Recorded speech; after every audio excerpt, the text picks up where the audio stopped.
Hello, everybody, and welcome to Virtual Reality New Horizons in Flight Simulation. My name is Evan. I'm the co founder of Flight Simulation Association and your host of today's live presentation. Thank you so much for joining us wherever you're watching in the world. I know we've got people watching on YouTube, Facebook Live, and here with us on Flight Simulation Association. So it's a pleasure to have you all with us today. We're talking all about virtual reality. And as you may know, virtual reality is becoming bigger and bigger in the home flight simulation space. We did a survey with Navigraph back at the end of last year. 24,000 flight simmers responded, and of them, 15% are already using virtual reality. And that number has been going up every single year. So the question is it time for you to make that switch? And then we may have people on the webinar today who are experts in VR but know nothing about flight sim. We may have people on the webinar today who are experts in flight sim, know nothing about VR, and everything in between. So we'll do our best to give you a nice overview of what virtual reality is, how it works with our favorite flight simulation platforms, and some tips and tricks for using VR and getting the most out of it. Before I hand things off to the panel, though, we promised a giveaway, and you can enter that giveaway right now at flightsimassociation.com/contest. You can also use the QR code and scan that on the screen. We are giving away a Pimax crystal when that comes out here in the next little while, and a Pimax Vision 8KX. So two lucky winners will get those delivered right to their homes. And you can enter that contest over at flightsimassociation.com/contest.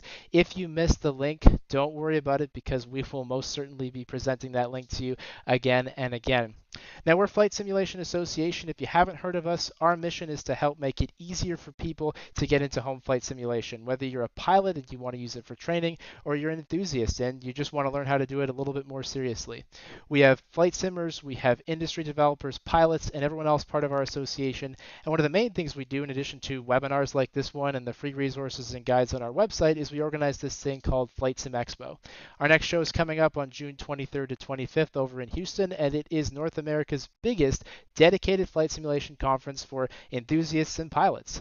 You can come on out and join us by visiting flightsimexpo.com. You'll see presentations done kind of like this one, except we're actually in person on a stage. There's me back in Orlando in 2019. So yes, I do actually stand up and I have legs. There's more to me than just what you see right here. And in addition to that, we've also got a big exhibit hall where you can try out the latest in home flight simulation hardware, including, of course, VR headsets, joysticks, flight controls, and a whole lot more. So you can find information on our show there at flightsimexpo.com and on the association at flightsimassociation.com. We'd love for you to join us, become a free member, and take advantage of all the website has to offer. And as we go ahead and get started, I'll be handing things over to the panel in just a moment. Friendly reminder to go on into that contest at flightsimassociation.com/contest. I will be back with you to announce the winners and, of course, to answer all of your questions once we've done our first portion with the live presentation. I want to thank Sky Blue Radio for helping to cover this, along with Blue Games, who's streaming us live on YouTube. Hello to everyone there, to the Pimax YouTube channel, and of course to all of our FSA members. Make sure you say hello wherever you're watching in the chat, and I'll be back to chat right back to you in just a moment.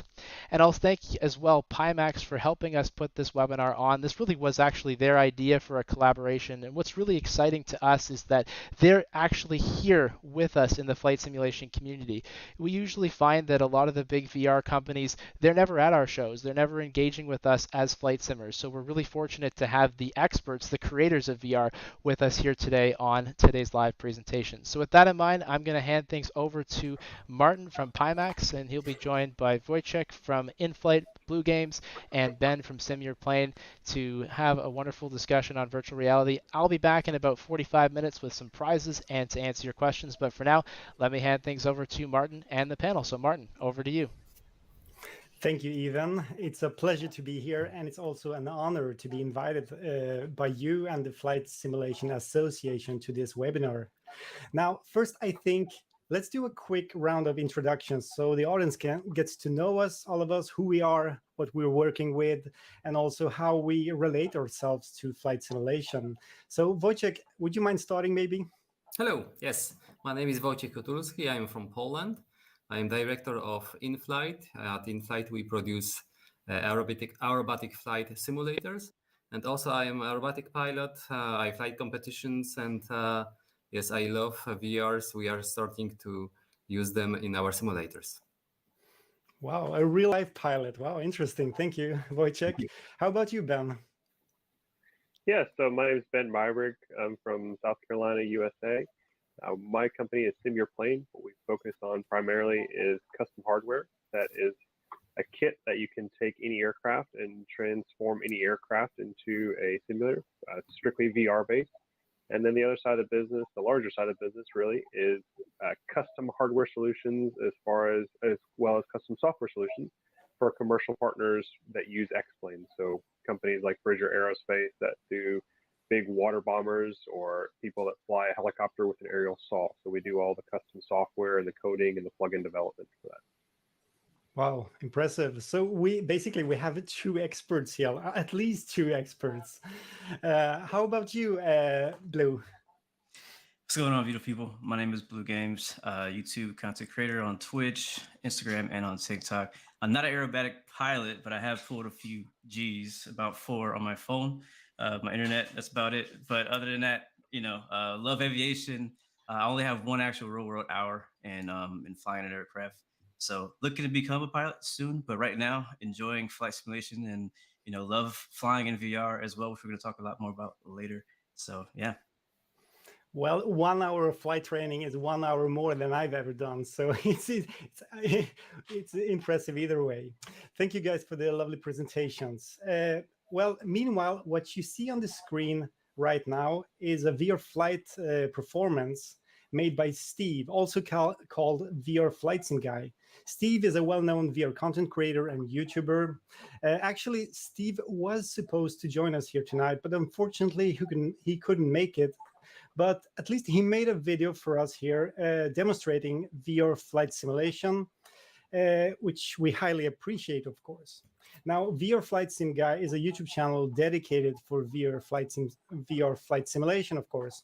And I would just recommend you personally, if you are into that kind of stuff, and if you want to learn everything about it, all the existing flight simulators, get hints and tips, how to optimize your setup for VR, all the plugins, and also some reviews of the latest and best VR headsets, please check out VR Flight Sim Guy on YouTube. There's tons of educational content out there. So maybe I should introduce myself as well. My name is Martin. I'm based in Sweden. I have a computer science engineer background, and I've been working with Pimax for almost 4 years now. So yes, I am a VR enthusiast, and I'm a completely addicted VR flight sim enthusiast. Now, I mentioned Pimax. Some of you may not have still recognized the name or the brand. Pimax is a VR company or a VR headset manufacturer and vendor. What I really appreciate about Pimax, and actually why I started to work for Pimax in the first place, was because the company loves to innovate and push the VR technology forward. And that's something I really appreciate. For reference, Pimax was the first brand offering a consumer-grade VR headset with an ultra-wide field of view and a high-resolution 4K per eye panel, or 2 of these actually. That's a huge leap in VR technology, and believe it or not, yet today there is nothing like that on the market for us consumers or VR enthusiasts and flight sim enthusiasts. So that's why, since I am a passionate tech geek, so to say, I would say working with Pimax is a blast for me, and especially seeing the development year after year, how VR evolves. So today I'm here with you, all of you here, and I'm going to share my thoughts about VR flight simulation, especially using high-end VR headsets, such as Pimax and other brands, of course. There are many other brands out there. I'll tell you how it works, how it feels, what's the benefits of it, and what you can expect from VR technology as a whole, especially when you're moving from the traditional flight simulation on a PC monitor or a projector or something that you're using currently. Now, I'll also give you some tips and hints, my personal best tips along the way, how you can improve the flight sim experience. And together we will also discuss the topics about related problems or problems related to VR, such as motion sickness, nausea, and stuff like that, and how you can prevent that from happening, among other things, of course. Now, luckily, as you just saw, I have some great company here tonight together with Ivan, Wojciech, Ben, and also Blue Games. And um, Blue Games, as I said, as we already mentioned, is a content creator himself with a YouTube channel called Blue Games. And so during the presentation here, we will, meanwhile, I'm presenting the stuff on screen. We'll also discuss the topics together to make the discussion more interesting to you guys out there watching this. Now, you may want to know I'm not a pilot, as I said, and I would say my level of experience in flight sims is not even close, probably not even close to the experience you have, guys out there, especially you pilots and students. But I started exploring flight simulations already back in the times of Microsoft Flight Simulator 95 and 98. That's like 27 years ago or something. And I've always been fascinated about aviation. And then obviously about flight simulation, which is the closest thing I will ever get to when it comes to flying an aircraft, right? So to me, the complexity of it, it's just mind-blowing how it works, VFR, IFR, ILS approaches and landings, all that stuff. It's so addictive to learn and to master all these things. And anyway, throughout the years that I've been flying with various flight simulators, I've seen the flight simulators, the applications themselves, to evolve dramatically, not only graphically, but also in terms of complexity, the realism, the physics, airplane models, all of that. And there's one thing, that's the problem. There's one thing that's always been missing to me. I always felt that those flight simulators, no matter how great they're looking, no matter how realistic they get, I've always been missing that feeling. And that feeling could be described as immersion. Now, I could bounce this question to my colleagues over here sitting next to me. Ben, how would you describe VR immersion? What was your first feeling when you tested flying a flight simulator in VR? Oh man, so I would say my first experience was a very rather primitive setup, I would say, because this is back before Oculus was really a thing. So the first experience I had was with a phone in this Google Cardboard box with this little magnet button thing on the side. Right. And just the ability to put it on and you could look left, look right, and you can like, oh wow, like I turn my head, like I see something there. And so I'm amazed in where the technology has gone from this primitive little setup on a cardboard box in your phone to the immersion that we have, like from the Pimax. You have 200 degrees a field of view. So the immersion there is really the big thing that you cannot describe without trying. I've done, talks with people before about VR, and you can't explain it. We're all on this webinar on a 2D screen, and people go, "Oh, cool, it's immersive." But once you put it on, then it just has a light bulb click moment, and you go, "Oh, that's what they mean when they say it's immersive." Right. Yeah, I completely agree. How about you, Blue? How would you describe the difference between a PC monitor setup and a VR headset? I mean, it's seriously nothing like it. I mean, I've tried the head tracking software. I've done just a 2D screen. I've tried using my mouse to look around, and it really made a massive difference when it came to doing things like aerobatics or things like flying fighter jets in DCS world. I mean, obviously, it makes a big difference in any environment, but when it comes to anything where you need to have, situational awareness of what's going on, which is basically anytime you're in an aircraft, it's makes a massive difference. And just being in it and being able to, like you said, look around, like, okay. And also, it's just like, for me, the biggest thing for me when I got into VR was the depth perception. Is like, you can actually tell how high you are. Like 2,000 feet, 4,000 feet actually feels like 4,000 feet. Like your brain is being tricked, right? Like VR is tricking your brain into thinking you're actually up here. You even, like, if you're a kind of person who's scared of heights and you get in VR and you get up high, you're gonna, like, you're gonna shiver a little bit. You'll get some cold sweats. It's legit. Like it really tricks your brain into thinking you are actually there. And when you get out of VR, you're like, it's kind of like, if you're in a plane for a long time or you're on a boat for a long time, you finally step on solid ground. Like, it's kind of how it feels when you get out of VR. So my experience has been amazing. My first experience was unforgettable. I think it was with X-Plane, I believe, and being able to look around and see everything in the cockpit, everything 1-to-1 scale. And I'm like, wow, like this is I thought a Cessna 172 was bigger than this, you know? You know, because like when you're on a 2D screen, everything looks massive. I'm not sure if you ever noticed that, but like when you have this your whole cockpit set up on a 2D screen, you know, it's like 4K. You got these massive monitors. Then when you get into a real aircraft in real life, you're like, all right, it's like this small, and VR kind of translates that as well. Yeah, I can totally relate to that, especially the 3D depth perception, which also is one of the first topics we're going to touch in a moment here. But first, Wojciech, how would you describe your first experience in VR? And I also heard that you would never go back to monitor flight simulation. Well, my approach was a little bit different because I was not testing, let's say, screens or different headsets. I was just looking for the solution to find some way to train the aerobatics. And when I started the competition flying, I noticed that I have to train more and more and more.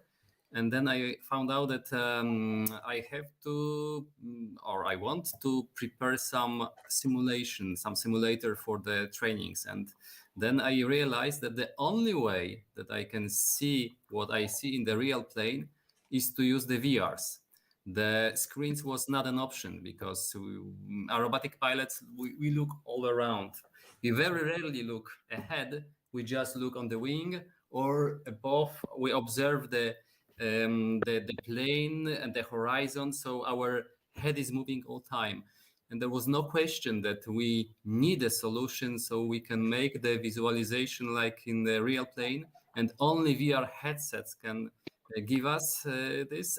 And of course, I started to test different headsets, and then I found out that with all of them there is a problem because all of them they are around 100 degrees field of view. So Right. for aerobatics, it's not also good. So then I found out the Pimax, which is almost, or it is wide as the natural view with the peripheral vision. And that was it. Yes, it was question of how to do it, and the solution came with Pimax. Yeah, well, I think we can all agree that total immersion is one of those unique things that virtual reality offers. Now, shortly, I can just tell you that my first headset was an HTC Vive back in 2016, and I purchased this, and I just loved it. You know, despite all the flaws, the limitations, the low resolution, the narrow field of view, the lack of clarity also, which was like terrible if you look back into it. But back then, it was amazing still. Now, then, a lot of things has happened to the VR technology ever since then, especially the past 4 years. And now today, 2022, sorry, I can personally assure you that VR has completely changed flight simulation. That's something I can stand behind. And that's also all thanks to, in my opinion, 6 specific reasons or factors, which I'm listing on the first page of the presentation here, of how VR changed flight simulation. And those topics we're going to discuss a little bit more in depth are the 3D depth perception, of course, or the 3D stereoscopic view, the wider field of view, which now is, of course, available in Pimax mainly. And then also we have the high resolution. I mean, the resolutions has been massively increasing with the headsets just in a matter of a few years. Then the immersion factor, we can go deeper into that part as well. The interaction, all the ways you can interact in VR, which is just amazing compared to the traditional way of doing flight simulation. And also the educational part, how great of an educational utility this could be, or is already in many corporations and even in military grade defense departments and such, for pilots, for training and stuff like that. So the first thing is the 3D depth perception. Now, that's made by the 3D stereoscopic view. So there are 2 images rendered, and they're different images which are aligned to the vision of your eye, whatever. That's my simple explanation of it. So you basically see a 3D depth just like in real life. Although I would say that the 3D depth perception is even more enhanced than it is in real life, because you really can tell the difference between like you and the cockpit and what's happening outside of the cockpit and so on. So as you said, Blue, the sensation of height and altitude is just, I think it's one of the most impactful, or one of those things that has the most impact to people going over to VR headsets, that you can actually see the height of how high you're flying, especially when you're doing low altitude flights. It just gives you that real world scale, that feeling of that you're sitting in that cockpit instead of looking at a cockpit on a screen. Also, there are a lot of things such as easier way to estimate distances thanks to the 3D depth perception. Now, I've always had this problem. I don't know about you guys, but I always had this problem, for instance, doing VFR approaches and landings on the monitor. I never really could estimate the distance between my plane and the landing strip. And I think that completely changed with VR. I would say I'm not an expert in flight simulation in any way. I am an enthusiast, but I'm not an expert. I would say it's so much easier to just perform a landing, even with a Boeing 767 or whatever, just because of the way you're seeing the world around you and the depth, the distance estimations and all that. So 3D depth perception is basically the natural feeling of being there in that surrounding, being surrounded, and just more of a natural way of looking at things, just like we do in real life. Now, also, there is one more thing, and that was, or maybe we just skipped that. Well, let's just go over to the next topic. I don't know, guys, do you want to fill in something else about the 3D perception or the stereoscopic view? Wojciech, maybe? I would say, where you're landing the aerobatic aircraft, you don't look ahead. You just have to look a little bit side. And I cannot imagine how to do the landing with the simulation with the PC screen. Because you have to have this depth of feeling. So the VR headset, yes, this is the right tool to have this feeling, how far from the ground you are. And because, if you would look just ahead, you don't see anything. So it is critical. Right. So from my point of view, this what you mentioned, the depth of view is one of the critical issues that allows pilots to fly correctly and closer to the reality. Yeah, and even for beginners, I would say, Blue, you touched that topic. It was so funny you actually mentioned that about the cockpit size of the Cessna 172. I had exactly the same feeling. I never thought that the cockpit of the Cessna was so narrow and small and tiny. It's just like claustrophobic almost in VR compared to what you think it is when you see it on pictures on video. That was just amazing example of how 3D perception does that. I was thinking too, as well as, I'm not sure how many people do formation flying in their various simulators, but having that 3D depth perception actually helps with that as well. It's same with air-to-air feeling. If you're just trying to, because it's a feeling, you don't have to squint your eyes at a 2D screen. Like, all right, am I getting closer? Am I getting closer? Like that sense, that closing distance that you get to another object, whether it be, again, like you said, like landing, it's that closing distance. You can actually sense that in VR because of that 3D depth perception. Sure. I totally agree. Now, let's jump Wojciech, into I think you... Oh, sorry. Okay. No, so I was going to say, so Wojciech, I think you touched on it with flying aerobatic airplanes. They have a glide ratio of a brick. Throw the brick out the window, that's where your glide ratio is. You need to look here, and there's where you're going to come in. And you just can't do that effectively with a hat switch. Most people have a hat switch that they have a quick glance or a quick view, but the glance is 45 degrees and you only need 10 degrees, and the next time you need 50 degrees. So you just don't have that. And then the depth perception also doesn't matter so much for me, the forward view, because you don't get that with the 2D screen, but it's also your surroundings. You're coming into land and say you're coming in a 45 to a downwind, and I want to then judge my altitude. So I'm looking at my window. I know my rough altitude I need to be. I'm looking for my traffic on my crosswind. I'm looking for my traffic, everywhere in the pattern. So it's more so the surrounding environments that's going to give me my depth perception than more so just, is it getting closer or getting further away? I'm using my surrounding environment to give my depth perception as well. Right. That a 2D screen doesn't just offer you.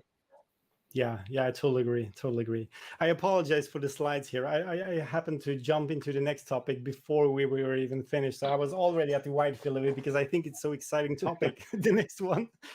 So yes, let's move on to the field of view. Now, as I said earlier, I started with headsets which had roughly like 90 or 100 degrees field of view, and I always felt like there was a tunnel vision, what I experienced. It felt a little bit claustrophobic in the beginning. Of course, you get used to that. But what I was lacking the most was the real presence or the real feeling of actually being there. When you have those blinders on the side, what do you think, guys? How would you have all of you? First of all, have all of you tested wide field of view VR so far? I have not. No. So I'll jump in here and say, from a commercial application, the wide field of view for one of my customers was an absolute requirement. So we had a customer that is flying a Hughes 500 helicopter, and the helicopter has an aerial saw underneath. So you can imagine 100 foot below the helicopter, there's 10 saw blades. So whoever's seen James Bond, when the James Bond car gets cut in half, it's basically one of those. Yeah. And what happens is the pilot is hanging out of the door and staring at the ground, watching the saw blades cut. What happens, however, is they can't lean back into the aircraft, look at the gauges, make sure the engine gauges are fine, and lean back out. You can't be jumping back and forth. So the company actually has remote door gauges. So there's 2 remote door gauges, one for the engine torque and one for the ITT, that are mounted right inside the door frame. And so what happens in the simulator, they wanted to have those gauges there. And so what we did is we modeled those gauges at the door. Well, staring at the ground, if you have a really narrow field of view VR goggle, you can't just glance to your left or glance to your right and see those door gauges, because again, you're in a VR goggle like this. And so that glance ability, you're looking at that screen door, or you're looking at that edge. And so having a wide field of view from that application it adds the immersion, and it basically gives you the realistic immersion, because the real aircraft, you're hanging out the door, flying the helicopter, and you're just glancing just quickly in the corner of your eye to look at the gauges before glancing back. You're not having to move your head. And again, that's a really niche, application. But again, that little bit of immersion that you're moving when in the real airplane you're not going to be moving is a break of immersion. So if you can just glance the same way you would do in the real thing, that immersion just becomes all that more realistic, because that's exactly the type of motion you're going to do in the real thing. Indeed. And Wojciech, you are using the wide field of view quite a lot. I mean, in your types of flying. Explain more about that. I know we've discussed that before, and I want to hear it again. Yeah. Well, for aerobatic pilot, like I described before, it's very critical to look around. When we do the maneuvers like hesitation rolls, for instance, we do the line up and the hesitation roll.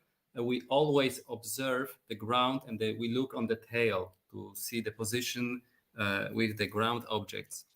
And when I tried several VR headsets which had a field of view around 100 degrees, I was missing it. And it is one of the critical things. I have to have this peripheral view. So the same when I do the level flight and I do the barrels, and I do also the hesitation rolls, I have to see the horizon. So the wide field of view is very critical. The normal VR headsets, it reminds me situation when I pull G's.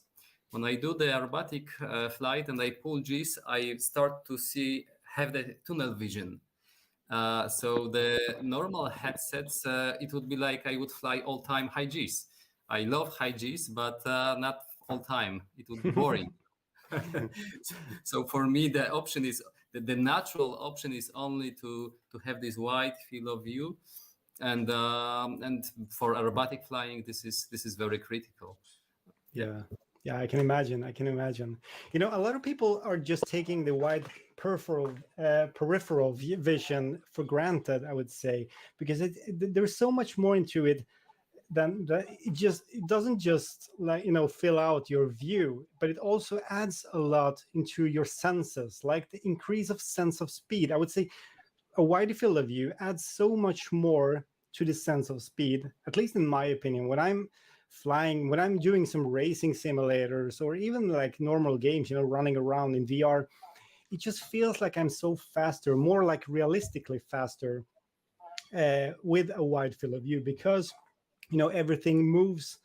That's the natural way of when you're driving a car, for instance. You see the stuff just fly by you, the trees and the roads and all the other cars and stuff. That's something you miss with a narrow field of view, and that specifically I think it's one of the big advantages of a wide field of view, to actually get that sense of speed while flying or racing or stuff like that.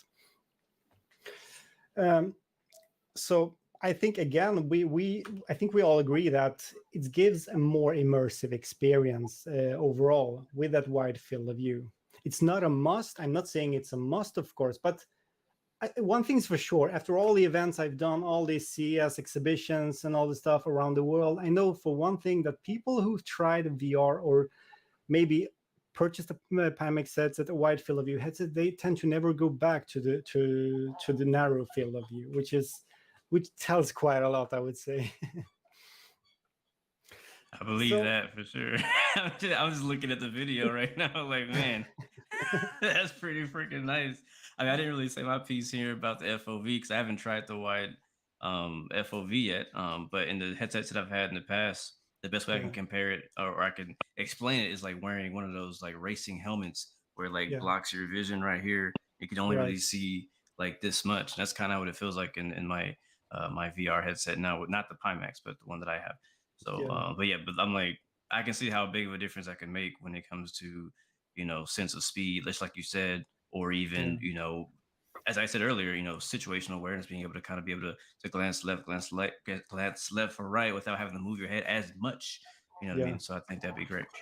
Yeah, I would say, I mean, a wide field of view, to project a wide field of view in a VR headset, it's quite an advanced and sophisticated technology. And it's not only Pimax doing these things. There are other brands like Xtal as such, but these companies are doing that for corporate use, for big for military use and stuff like that. Those simulators cost like $8,000 or even more.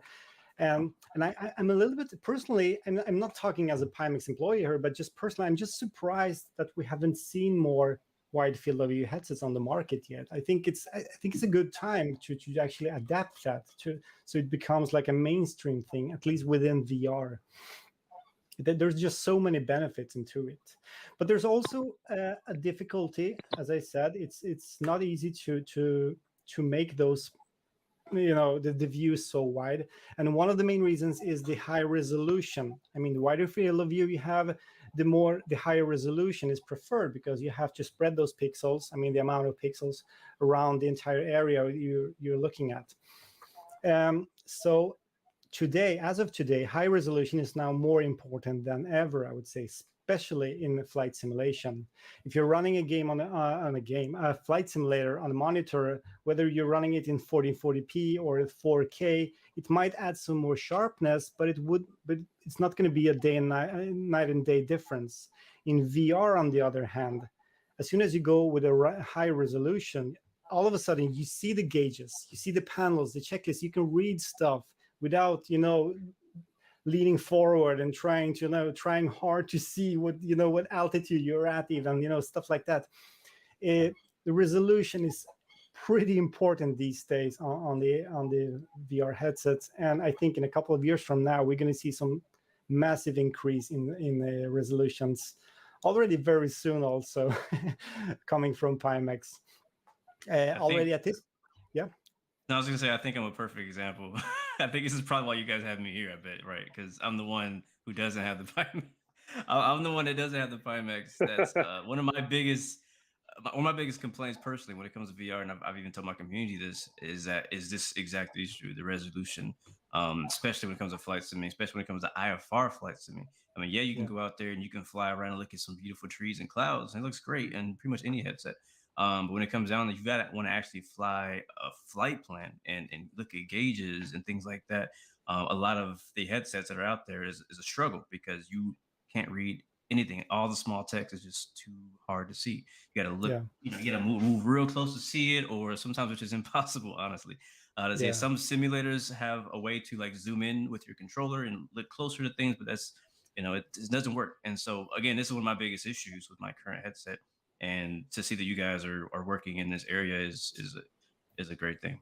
Yeah, I mean, personally, I think that the step was just massive, going for 4K per eye from the previous headsets, and I think this is just going to evolve through time. Ben, sorry, I interrupted you. I think.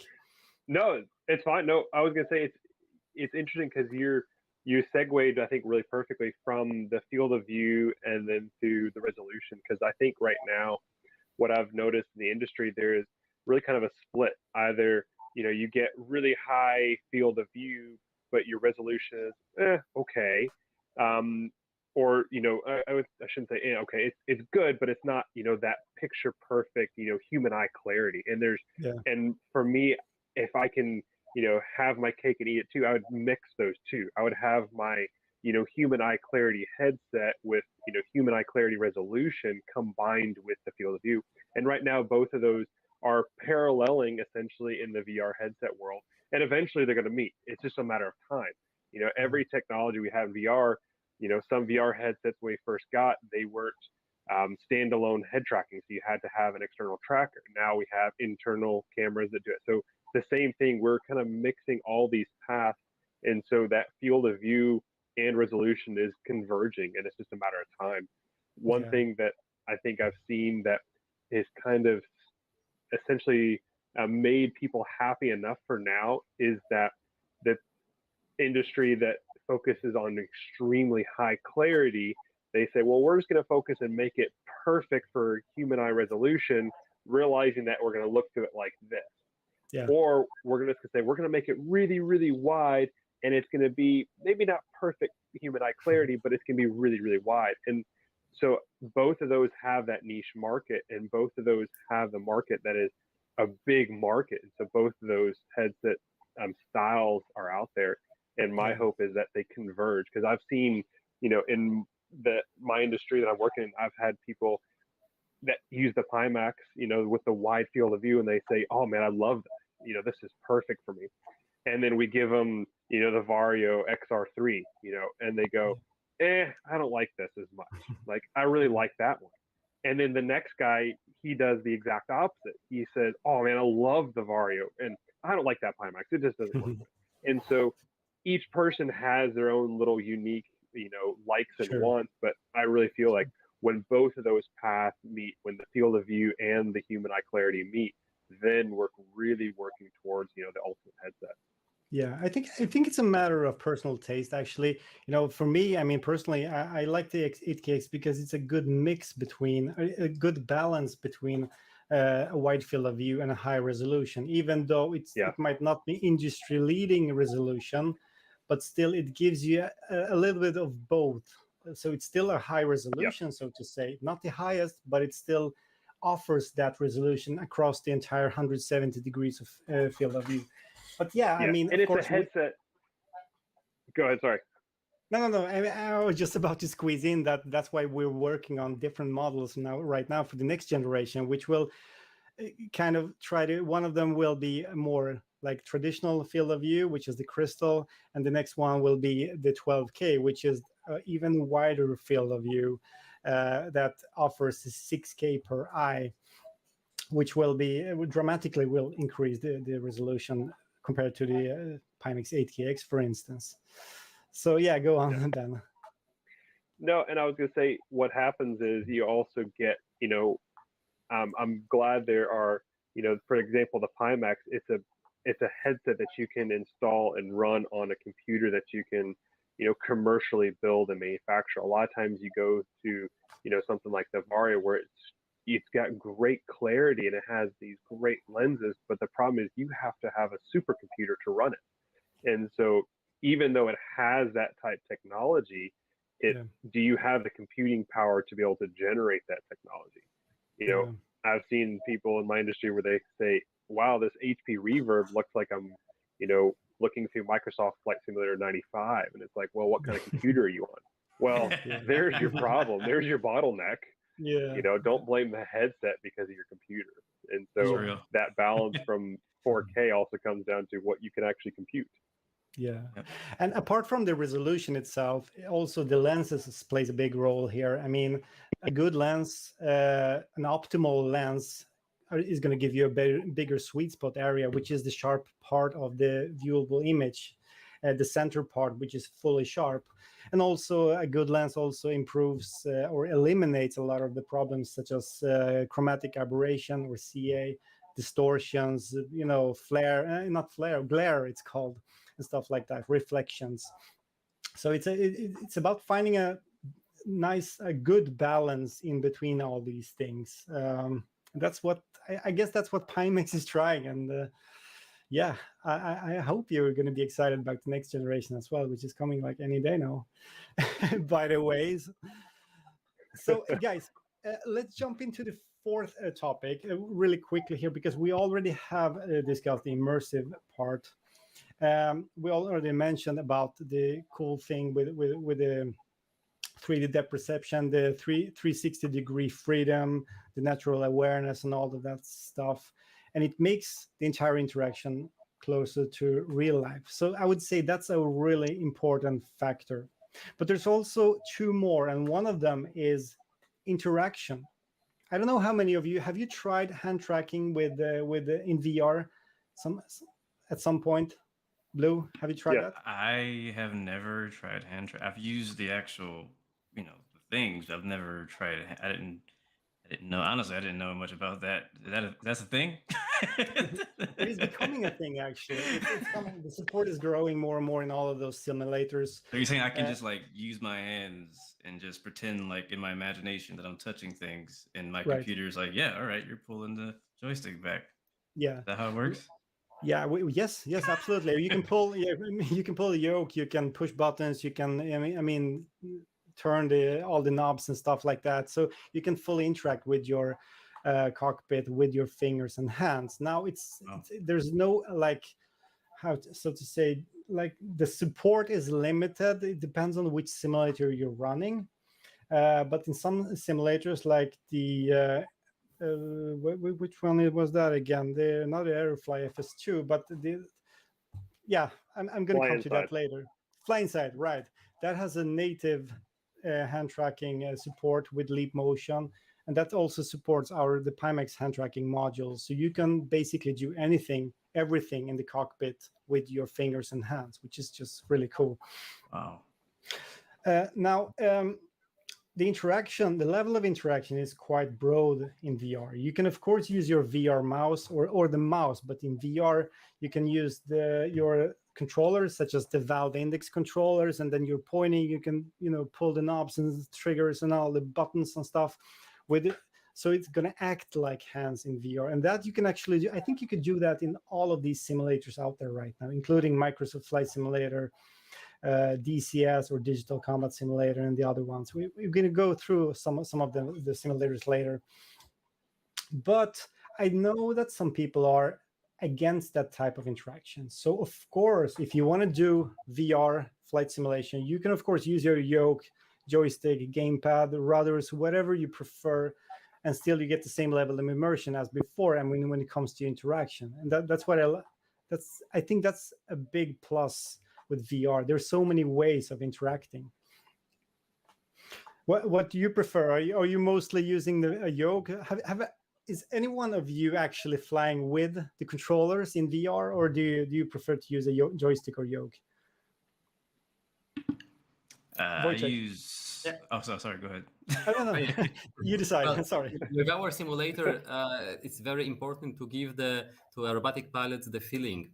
So we do our own control. We do by our own the controllers, where the pilots have exactly the same feeling as they have in the real plane. Yeah. This is very critical for the muscle memory. So they have the geometry of the aerobatic plane, plus they have the forces that can be linear or unlinear, and they depend on the speed. So we are simulating the forces that the pilots have in different kinds of aerobatic planes, because in some planes it's solved differently. So definitely for aerobatic users, they have to have the controllers to train this muscle memory, and this is what we are providing with in-flight. Sure. Yeah, I agree. Blue, you wanted to say something as well, I think. No, I was just gonna say that I mainly use joysticks and yokes here in my office to play flight sims.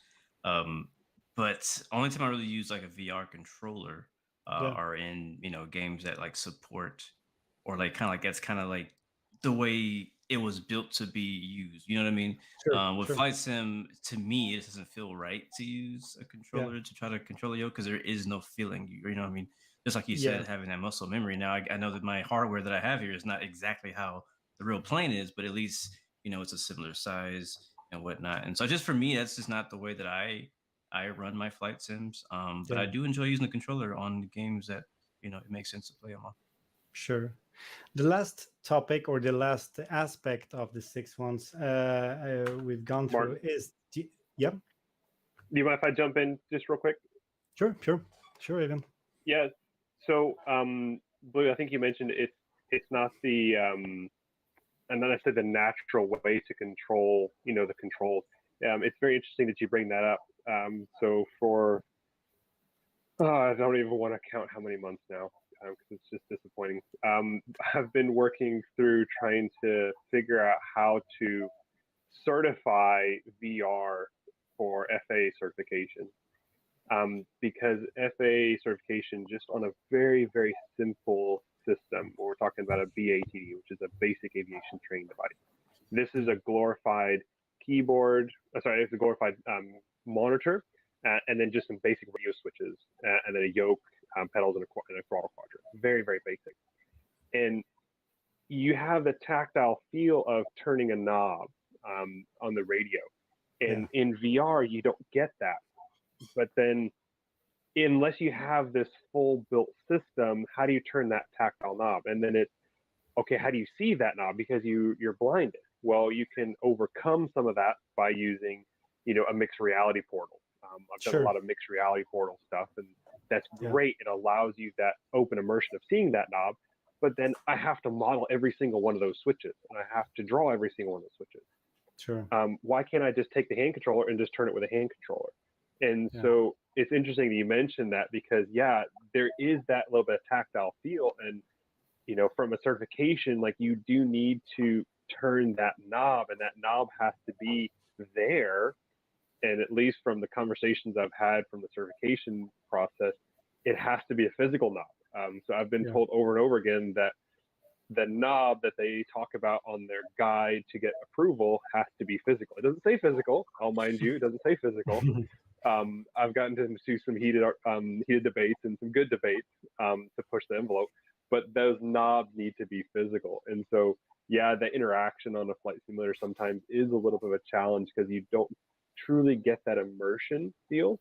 And for me, it's almost a break of immersion because all of a sudden I have to, in the use case of, say, an aerobatic airplane, I have to, take my hands off the controls, pick up this hand controller, tune a knob, and then put it down and then go back to the controls. So I break that immersion.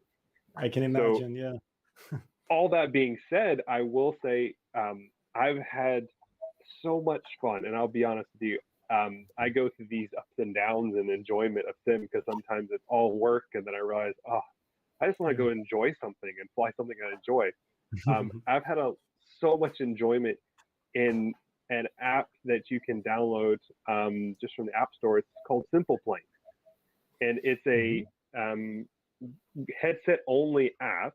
I have it on my Oculus Quest, and it's hand controls only. And so I can sit on my couch and fly with my hand controls. And it's just this fun, simple thing. And so you get both ends of it. You get that, I need a tactile button. I can't see it. Okay, mixed reality, but that's a lot of expense. But then on the other side of it, you can have a really enjoyable time using just the hand controllers. And then to add to that, the hand tracking, oh man, the technology there is getting better by the day. The ability to, instead of having to have a hand controller there, I can use my hand instead of it. The challenge that I've seen in the industry is it's really dependent not so much on the headset manufacturers. I think the headset manufacturers across the board has done an amazing job of bringing it to the table, but then it's up to a Laminar Research, it's up to an Aerofly, it's up to a DCS, it's up to a Prepare, it's up to Microsoft, it's up to those people to actually make it work. Yeah, and there's the where support. I've been kind of disappointed in the industry of like, hey, these headset guys are giving you hands, let's do something with it. And I think once we kind of break through that barrier of being able to use the hands instead of the hand controllers themselves, I think it'll be really good. Yeah, I think that's about to change slowly now. I mean, especially now when people starting to realize how much impact VR makes for the flight simulation in general, and how much it can be used in educational use, which is the last topic of this chapter.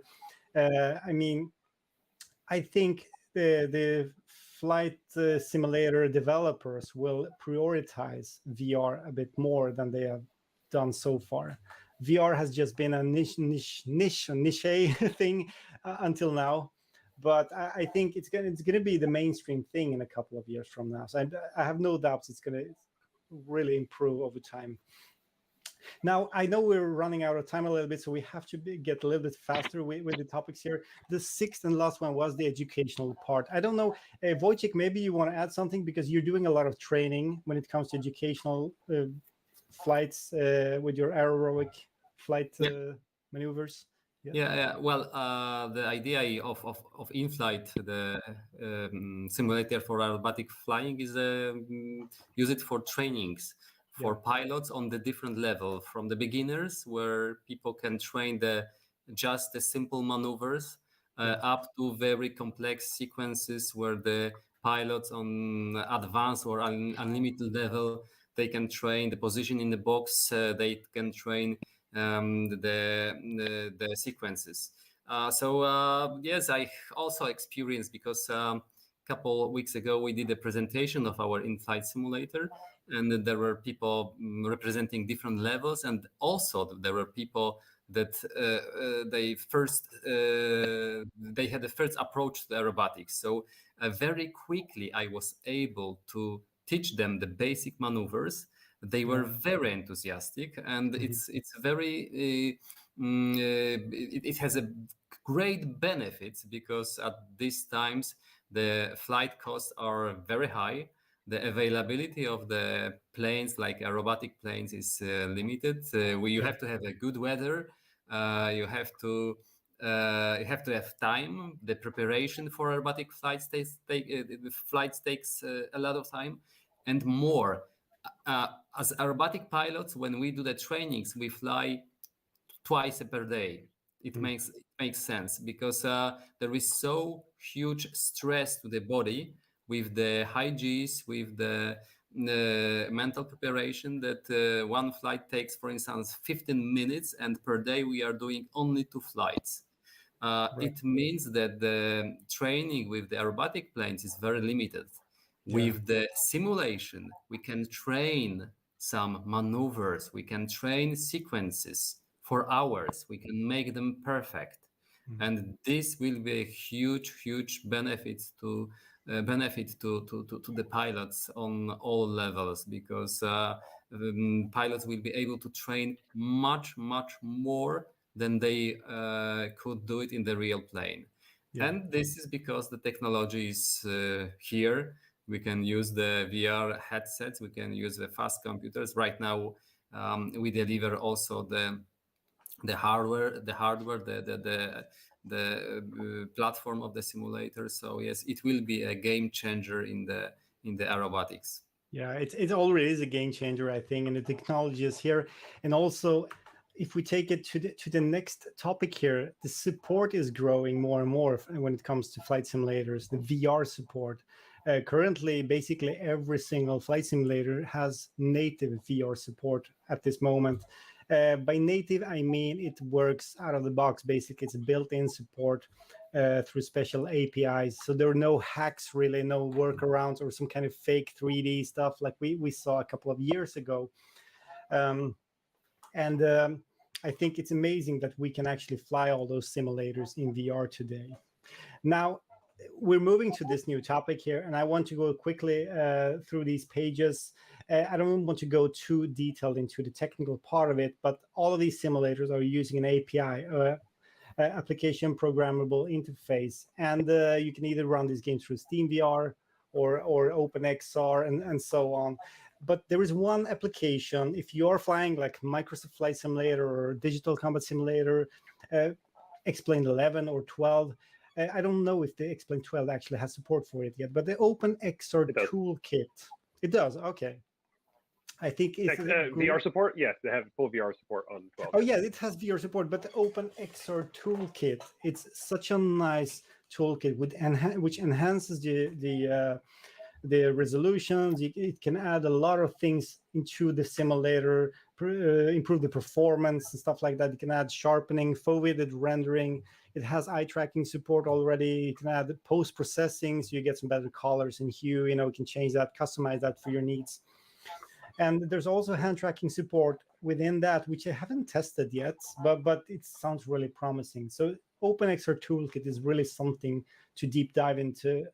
Once any one of you out there watching this, if you're starting up with VR flight simulators.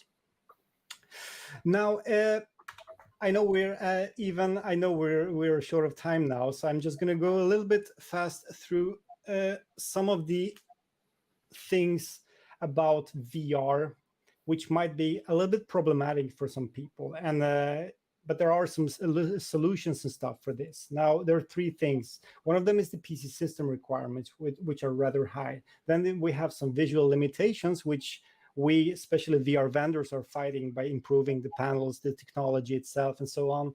But also there is something called motion sickness and nausea, which we're going to touch the last thing we do. But first, system requirements. Now, this is a deep topic. We're going to not go too deep into this, but all I can say is that if you have any experience with VR flight simulators, you probably know already that it takes some computer power, some more computer power that you're used to if you're running a flight simulator on a VR headset. That is mainly because you're rendering the image to two panels, and they're two different images, not just like a mirror of the cell.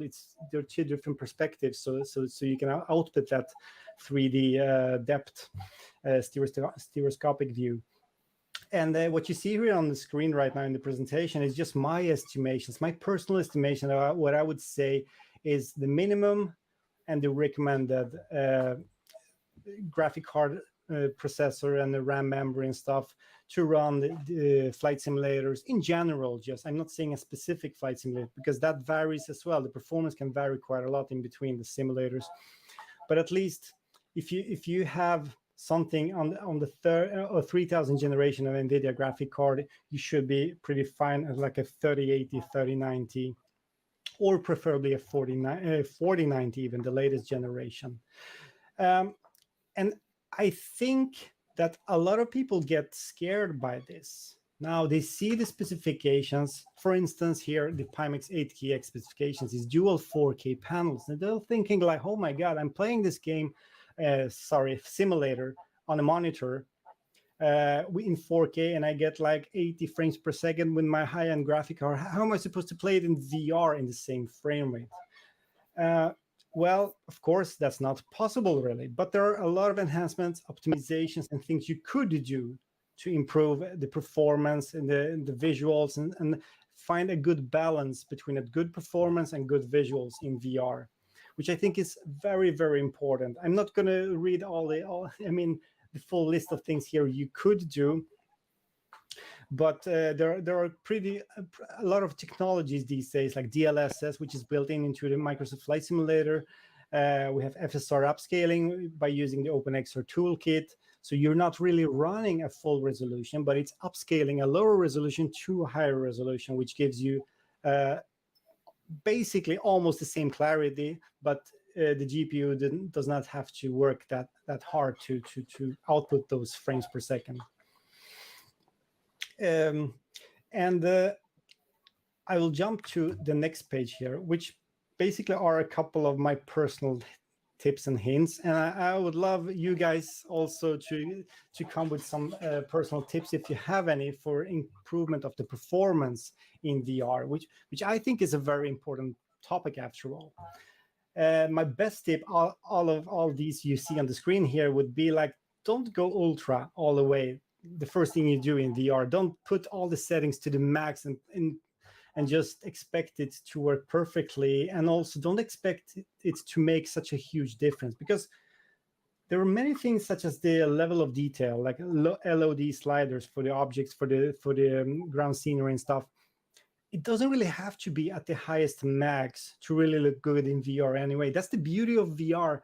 Things look actually pretty amazing, even though you go medium quality. Even low quality will look way better than it does on a PC monitor.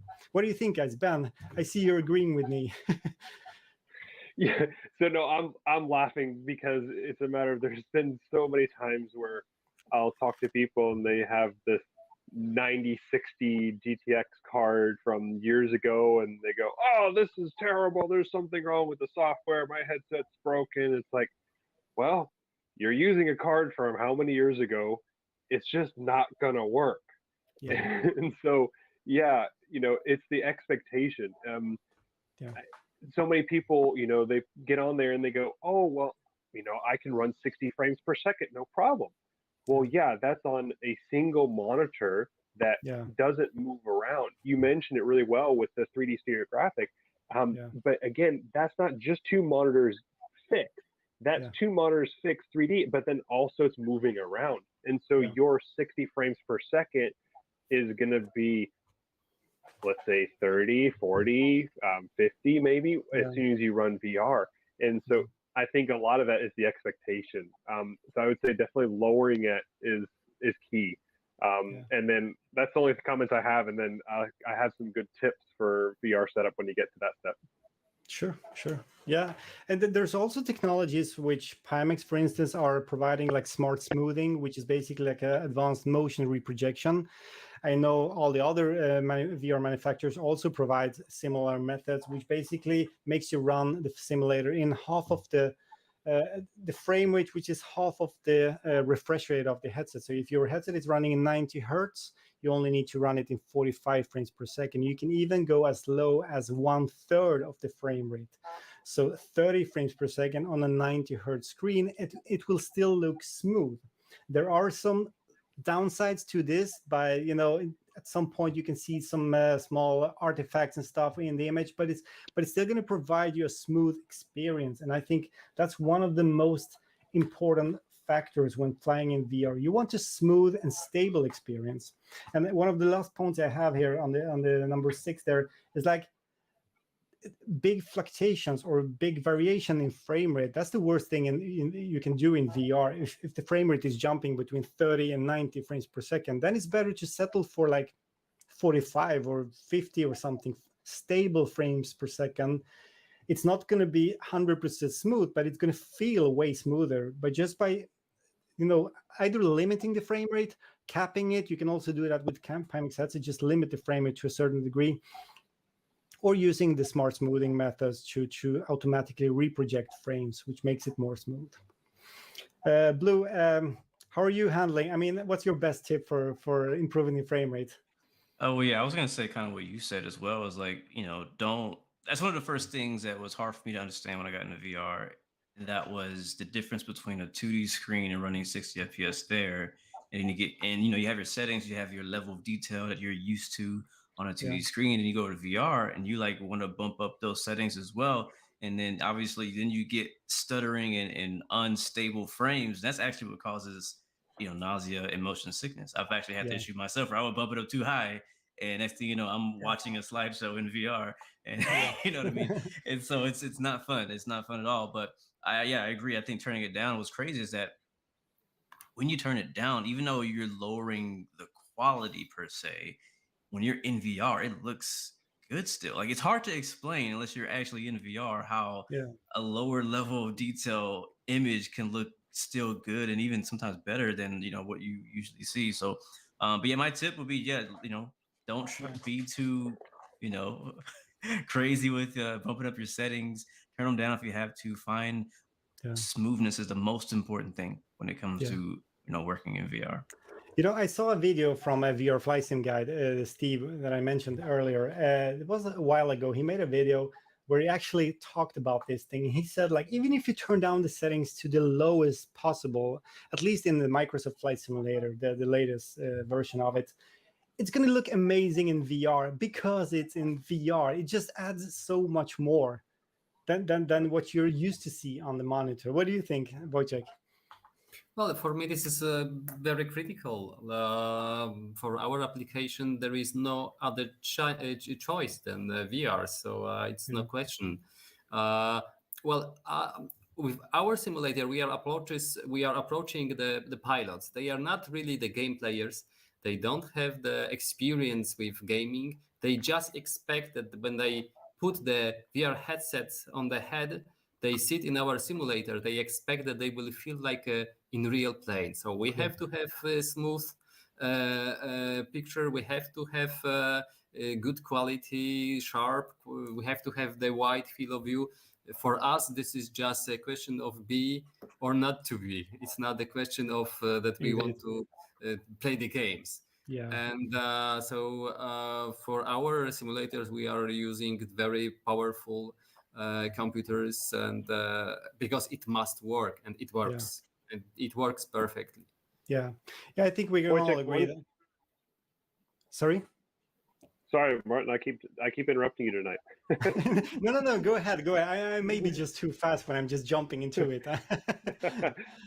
Go ahead, please. No, Wojciech, I was going to ask. So when we were doing Red Bull Air Race in VR, this is obviously back kind of in the VR infancy. One thing that we always did was we just turned everything down to minimum in VR as far as the graphics, because again, you're catering to the pilot, and so they don't care that this tree is animated and it has the leaves flickering.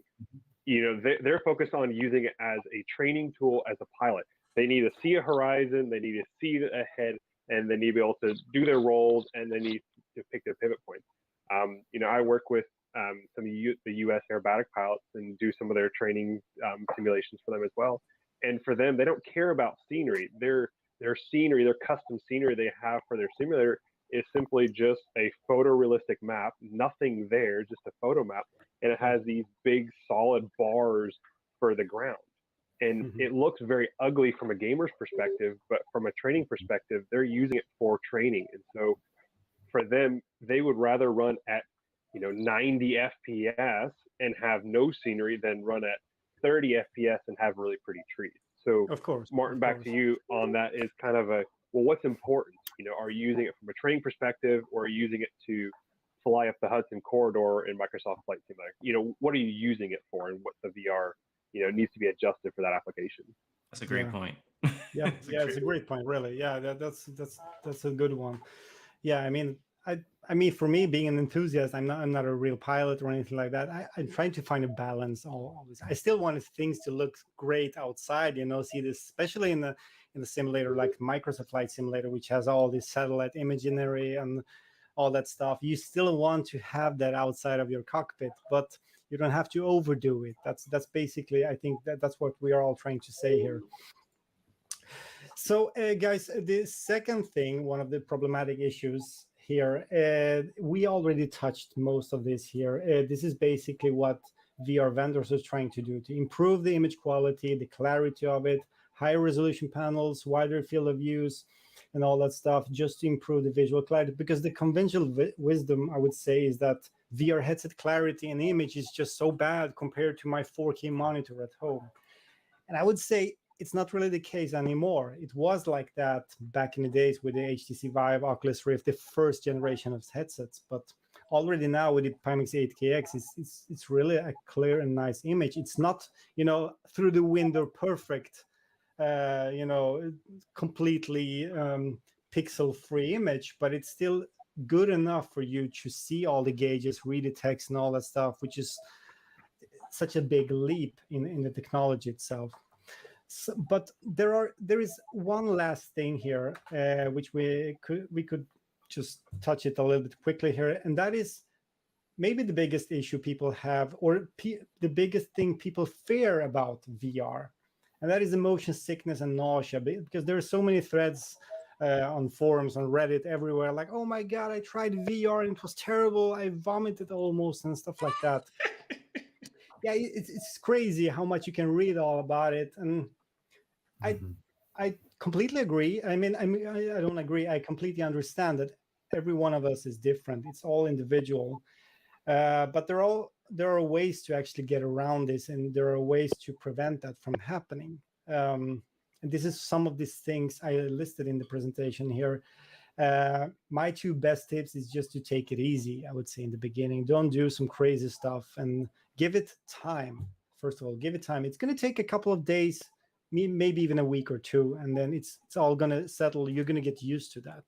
What do you think, Blue?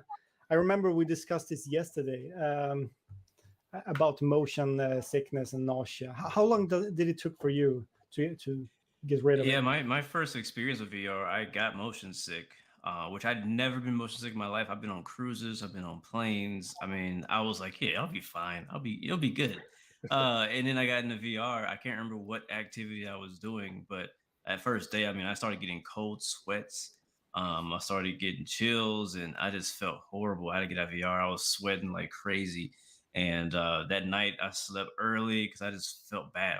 I had never felt like that in my life. And somebody was telling me, you got motion sickness. I was like, huh, really? Yeah, I was nauseous and everything. I Yeah, looked into it. And basically, yeah, like you said, take it easy in the beginning. At first, you may only be able to do maybe a 10-minute, 5-minute session in VR, depending on what the activity is.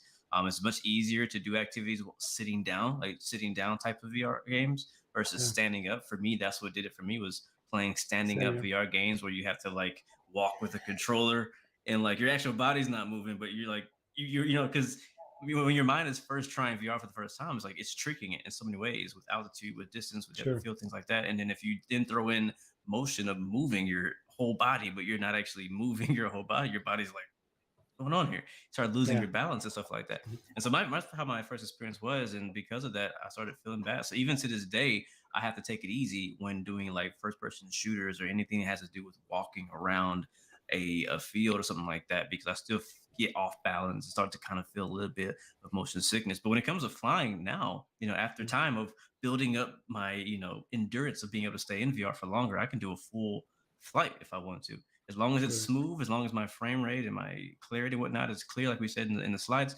I can do a full hour, 2 hour flight and stay in VR and be cool. I'd be sitting there, in the A320, just looking out the window, and then, Yeah, even I also do VR racing as well. And I've done like, long endurance races in a Corvette driving. I mean, I'm talking about turning hard, pulling G's, hitting apexes for like 2 hours straight. So now it feels good. But again, those are sitting activities.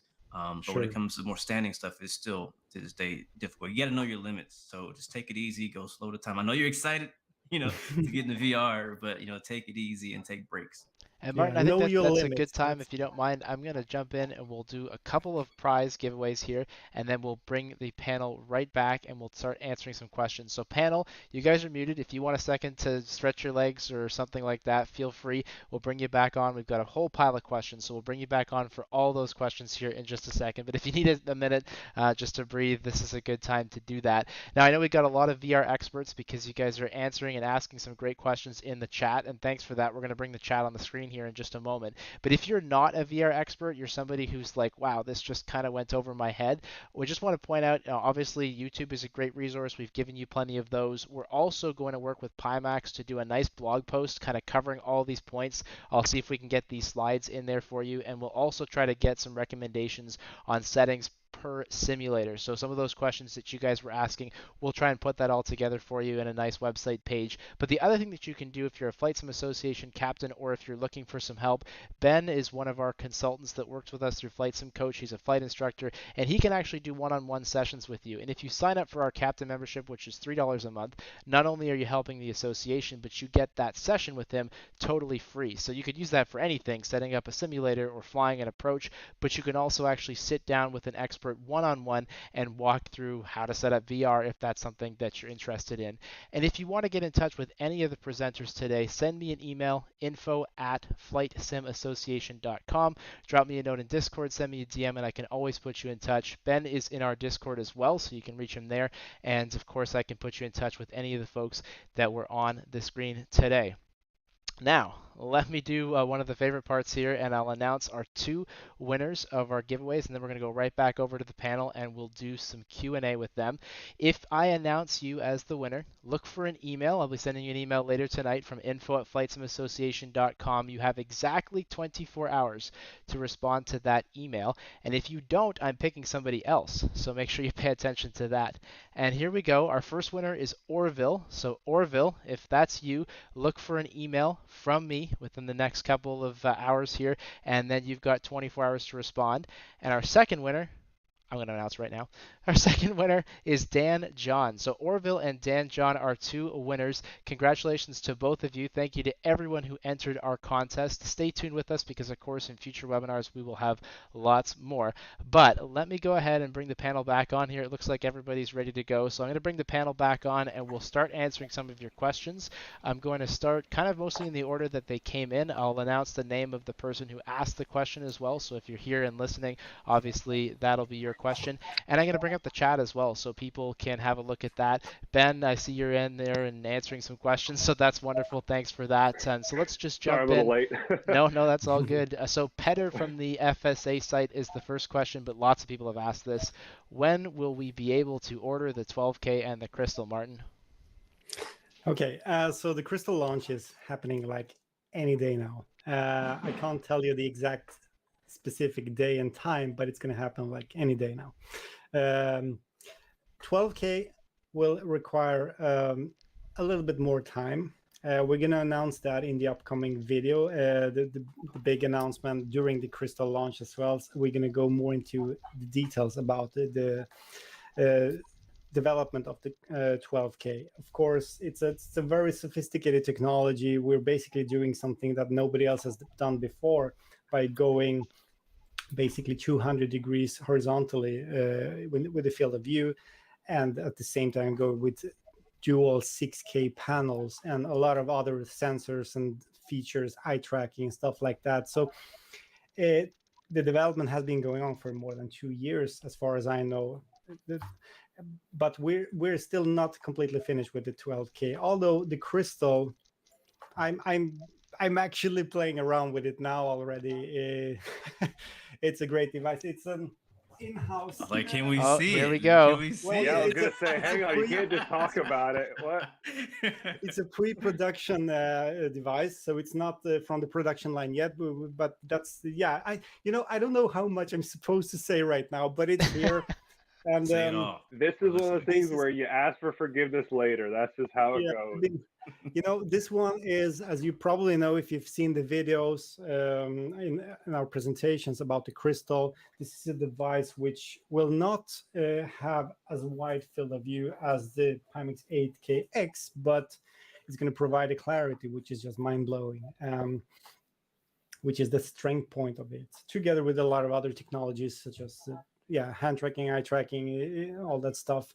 There's like a whole list of things, but the clarity, and also the panel technology, which is QLED with the local dimming, which adds so much more into the black levels. The panels are dimmable basically, so where it's supposed to be dark or black, it's going to be very black. It's almost basically OLED quality. Okay, sorry for making an advertisement of this now. I don't think that's what. And do you have since someone is asking, do you have a price? There's going to be, I can just hint you that there's going to be a little bit of a surprise when it comes to the Crystal. That's all I can say right now. Surprise? I mean, we have already an official price of the Crystal, and that we announced, like, what was it, like 4 months ago? And I think that price was right below $2,000 or $1,899, I think it was. But there might be some changes there. We'll see. That's just a small hint about it. but anyway, it's I cannot tell you too much because we want to save all the excitement and stuff for the official launch, where you actually can order these things and get them. Fair enough. Pretty soon. So we have about 10 minutes. I'm going to try and go through as many questions as I can. Peter wants to know about eyeglasses, prescriptions, how do headsets work if you need glasses to see? Well, here's the thing. With the 8KX, we never really did our own prescription lenses. We had like 3D printable inserts for prescription lenses, but we never really manufacture our own, even though that was a plan from the start. But it caused, yeah, we had some difficulties getting these out. But I know there are companies doing these. I can get back to that topic specifically in the blog post you mentioned earlier, and also I can also add that maybe to the presentation, because there are companies providing prescription lenses and prescription lens adapters for the Pimax 8KX, and there's going to be similar solutions for the Crystal as well, as far as I know. For the 12K, well, I hope so. It makes it way more difficult, all of that, because of the extremely wide field of view. So it's a way easier thing to add for the Crystal than for the 12K, but I'm 95% sure there's going to be solutions for that. But there might be a third-party partner who's doing these for us. Anything else from anyone else there? Okay, so I was talking just gonna about say inserts. sorry, of course that's what happens. Go ahead, Ben. No, there's for most of the ones that I found, there's inserts that you can purchase. So that's just a quick Google search. Pimax 8KX, a prescription insert, HP Reverb G2 insert, and there's a lot of people that make them. A lot of them are little 3D printed little clips that you can take to your eye doctor. They'll get you the lenses, they snap in. Sure. Most every headset that I've seen has some sort of it. You just have to be aware some headsets have a little bit more eye space, some have a little bit less, so your results may vary.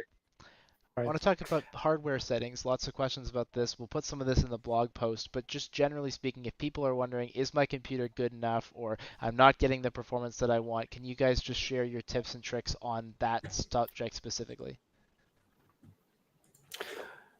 Here's the thing: when it comes to VR performance, it's all related to what you're trying to achieve. Just like we mentioned earlier, I mean, if you want the highest resolution and the highest graphical quality, level of detail, and all that, of course, that's going to require basically the best thing you can get, such as the RTX 4090 graphic card. It's quite an expensive hardware, but it's available now already since a week ago, or like 10-12 days ago. So yeah, that's what you're gonna need if you want to max out the settings with a high resolution headset such as 8KX or Crystal or 12K specifically. But you don't have to. That's the thing. You can customize it so much, and also all the things I mentioned or I showed that on the presentation in terms of optimizations, in terms of OpenXR implementations, which can reduce or offload the GPU and the CPU. That plays a big role here. So instead of going with an RTX 4090, you can probably get away with an RTX 3070 or 3080 or something like that. So estimating the average system requirement is really, really difficult when it comes to flight simulation. Not only because they're so different, all of those flight simulators, there are like tens of those. Then we have all these different headsets with the different resolutions, and then we have to take in account what settings you're going to run the thing at, what kind of refresh rate, how many frames per second are you aiming for. I know a lot of people are playing with the highest settings available with an RTX 3090 with the Pimax 8KX, and they get like 30-40 frames per second, and they're super happy with that and feel that it's smooth. But there are other people who can bump it up to 60 or 70 frames per second by just lowering some settings. So it's all very individual. It's really difficult to tell that. It's an answer I can maybe not fully. I mean, it's a question I can probably not fully answer. But there is a lot of help out there. For instance, like I told you before, I've been mentioning him a couple of times now, Steve, the VR flight sim guy, he's doing a lot of that stuff on his YouTube channel. There are so many other YouTube channels which are touching this topic when it comes to VR performance, how you can elaborate with settings, how you can adjust it, how you can gain 5 extra frames per second just by turning down the cloud setting, or those small things. If you add them up together, you can really gain some great performance lift. Yeah, I was going to say on that just real quick that it kind of comes down to spending some time, put your VR headset on, get into the sim, and start tuning it and find out find where smooth is. And once you find where smooth is, start bumping up things to make it graphically pleasing to you. If you can't bump them up to make them graphically pleasing to you, then this means you probably need to upgrade your hardware. Like, it's not the answer you want, but it's just the truth. I mean, VR is, it's top line technology. Pimax is, look what they're doing here. So you're going to need to most likely upgrade something if you're not getting the performance you want. Yeah, it's not only that. Sorry for just squeezing in something here, but it's not only that. Even if you take VR away from the whole thing here, even if you're playing on a monitor, flight simulators in general are the most demanding things you can run on a PC when it comes to so-called gaming. I mean, compare that to any first-person shooter or anything. I mean, those games runs in 144, 200 frames per second with the latest generations of graphic cards. Meanwhile, Microsoft Flight Simulators still can struggle with on a 4K monitor, for instance. So it's not only about the VR headset itself; the simulators are demanding, and I think most people that are into flight simulations are already aware of the fact that you will need more than an average PC to run this thing. Yeah, sorry, go on, Ben. I know you were about to say something there. No. I was always going to say is, so for the X-Plane users, run the demo. X-Plane has the free demo available on their website. Run the demo first.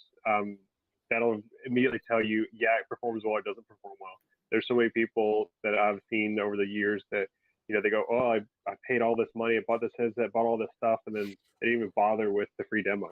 Use the free demo. It's there. Yeah.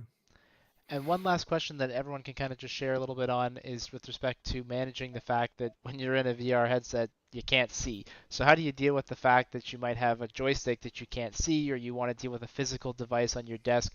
What solutions are out there, from pass-through video to maybe trying to place items in the virtual world, or anything else that you've seen? Well, I would say for me personally, I wouldn't see that as a problem, because I mean, seriously, how often do you look at a joystick or your yoke, really? I mean, most of the time you get used to the buttons where they are located, and it's kind of like a natural thing that you know exactly where to push and how to handle all these things. Having that said, there are technologies coming, specifically with our next generation headset. There is going to be add-ons you can buy, basically like a front faceplate on the headset. So instead of having, for instance, on the Crystal, instead of having the front plate like this with just a LED bar, you can add a front with two cameras, see-through cameras, so that you can potentially see your desktop, or I mean your keyboard or whatever you're having on your desk. Meanwhile, seeing the simulator itself, and if you look ahead of you. But on the other hand, that also needs support by the developers of the flight simulator, which is also something we hope we can get them on the train, to fix that. There are companies. I visited a military defense complex in the United States. That was more than 2 years ago. I don't know if I'm able to even say who that was, but it's a very big military defense company, and they have solutions for this kind of stuff, like with dual see-through cameras. They're using green screens. You're sitting basically in a real helicopter. You see the entire cockpit of the helicopter, but outside of the helicopter, there's a 3D world. A VR world in 3D. So you're using a headset. You see what's happening outside. There's basically a war outside of that helicopter. But inside, you're still pushing, you're still seeing your hands, the buttons, and all that stuff. And there are also VR manufacturers such as Xtal who is doing these solutions for the military as well. Although it's rather a costly solution at this point. I think their solution is like $300,000 for something, for a full cockpit, including the headset and stuff like that. So maybe that's nothing for the regular flight sim enthusiast, but I think technology will evolve pretty fast from now on. So with the see-through technology we're going to have on both the Pimax Crystal and the 12K, I think we're going to see some solutions for this with flight simulators as well. Perfect. I think that's about all the time we have. So quick wrap-up thoughts if anyone wants to contribute anything, and then we'll wrap up for today. And I'll talk about where people, if they have more questions, can get those answered. Want to start with Woj? Sure. Wojciech, you want to start? Well, The flight simulation is, what I can observe, it will grow for sure. I had a test of our simulator with the pilots, and they are really looking forward for it.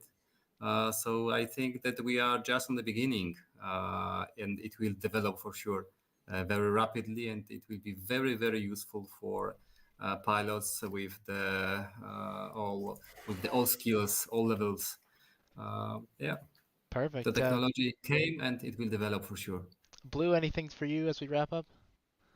I was gonna say I'm just really thankful to be a part of this, and also just to be a part of this VR flight simulation and simulation in general. It's been a big difference. I put off getting into it for a long time. I was like, oh, I want to get into VR, but I was like, I don't know if I should do it. And I feel like a lot of people can relate to me on that. Where it's like you see VR, you see videos of people flying or doing anything in VR, like that looks really cool. Like I want to try it. And I was like that. That was me for a while. Like I put it off for a couple of years. Like, yeah, I should go and invest the money into getting VR or getting a PC that can run VR. And I finally did it, and I'm so glad I did. I'll never go back. I mean, I'm not saying I don't ever fly 2D. I mainly fly 2D, but I really enjoy flying in VR. It's big for me. I'm using it for training for myself for my pilot training. I try to go out in a little Cessna or a Piper and do circuits and things like that to get familiar with kind of like the movements of flying a real aircraft, and that's kind of my take on it. But it's also fun in general. I mean, even for my family, we play Beat Saber and stuff like that. It's just in general, it's a fun platform to game on. So yeah, I enjoy it. I'm glad to be here. Ben, over to you. Yeah, so no, I appreciate the conversations. I've been using VR exclusively for years. I'll kind of sign off real quick. I'll be on the Discord if you guys need me. And then shout out to Flight Sim Coach if you guys do want, dedicated support. There is a Flight Sim Coach, comes through the FSA Captains program. So if you guys do need that, let me know. But other than that, I'm good for that. I'll just kind of answer on Discord. You can at me if I don't get to you. Perfect. And Martin. Yeah, first of all, I would like to say thank you once again for inviting me. Thank you to the Flight Simulation Association and to you, even. It really is a blast to be here together with you, also with you, Ben, with Blue and Wojciech, and all of you out there. It's been a pleasure to just reflect all these things and talk together, and it's easy to tell that we're actually all agreeing on something. We do all agree on one thing, and that VR does change flight simulation completely. And to all of you out there in our audience, which are looking at this, watching this now, or maybe watching this tomorrow or something, just one tip: don't be afraid of trying out VR. You might have heard a lot of things about VR being difficult, about being limited, about being expensive and all that. But trust me, try it and you will get blown away for sure. And flight simulation is just like made for VR. And that's, once you go there, you never look back again. So that's my pro tip, so to say. It's really something amazing. And the community for VR flight enthusiasts is just constantly growing, and that's for a reason, I think. Perfect. Well, thank you guys very much again for the wonderful presentation. Obviously, with all the questions and the chat, we'll have to have you back because it seems like we could go on for another hour and a half if we wanted to. Now, if you do have more questions, right over here, I'm just dragging onto the screen. This is Discord, and Ben, who you just saw on the screen, is there, and he's happy to answer more of your questions via text. You can do that through the webinar page, but once that closes down, you'll need to actually be part of our Discord to access that. But it is totally free if you're a member, so you can join in and keep asking him questions if you have more questions. And like I said, I'm going to work with Pimax. I know we had a bunch of questions about VR technology when it comes to what simulator setting should I pick. So we'll work on giving a nice resource, a blog post for people as a follow-on for today's session. Now, coming up next with us is on November 12th. We're doing another webinar that's more of this panel style. Some of these webinars we tend to do with just one expert where they're like super focused and it's like, okay, here's what we're going to do. Ones like today are a little bit more open. We get a few different people involved, and that's what we have have coming up next on November 12th. We're looking all at media in flight simulation. So content creators, news websites, asking questions like, how are they paid? Are they paid by developers? Does that make the stuff they do maybe a little bit less objective? And so we'll be talking about all those things. We did the rehearsal for that earlier today. It was phenomenal. We had lots of fun talking with Fabio, the Two-Tone Murphy, Sky Command, MSFS add-ons, and FS Elite. So join us on November 12th. And yes, there will be lots more opportunity to win. Once again, a big thank you to our panelists, to Pimax for helping to do this with us, and to all of you in the chat for watching and for the great questions. That's all from us. Safe travels, blue skies. Thanks, everybody.